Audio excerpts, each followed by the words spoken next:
Hai kawan IP, ketemu lagi. Salam transformasi, karena kita hari ini akan menyampaikan transformasi Indonesia Power dari 2020 sampai 2028. Indonesia Power punya pembangkit yang sangat legend seperti Suralaya, Priok, Merica, dan lain-lain. Ini akan hanya memberikan seperti ini kapasitasnya.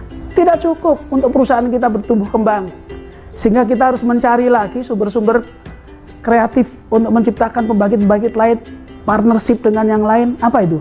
Bagaimana kita bisa menghadirkan pembangkit-pembangkit baru, renewable.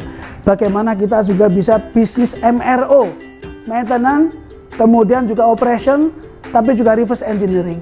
Sehingga kita bisa naik kapabilitas dan kapasitas kita. Nah, kita harus bisa menciptakan IPP. Loh kok IPP? Ya, Indonesia Power adalah perusahaan yang bisa membuat pembangkit swasta IPP dengan berpartner dengan perusahaan lain seperti Suralaya atau Jawa 910. Nah, yang terakhir tentu kita harus melakukan asset owned electricity production. Pengembangan bisnis ke depan adalah kita kompetensi SDM menjadi andalan kita. Kita akan jualan jasa expert. Kita menciptakan nilai-nilai baru di perusahaan kita yang bukan berdasarkan aset fisik yang kita miliki. Aset intelektual, ownership yang kita sudah diakui sebagai kompetensi 5On di dalam maintenance dan lain-lain. Ini akan bisa menciptakan nilai perusahaan kita yang bahkan lebih tinggi dari perusahaan existing yang kita miliki. Dengan menciptakan nilai-nilai bagi perusahaan kita, revenue yang besar, dengan menjadikan kita perusahaan baru, bahkan yaitu OM company.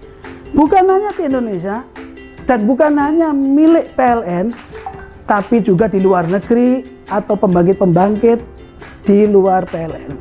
Nah, ini tantangan ke depan dan transformasi ini harus bisa kita jalankan. Dan saya yakin dan percaya dengan sejarah panjang IP dan kompetensi insan-insan IP, transformasi ini akan tercapai. Kawan IP dimanapun berada, seperti kata Christensen, disrupt or disrupted. Berubah duluan atau malah justru dirubah orang lain.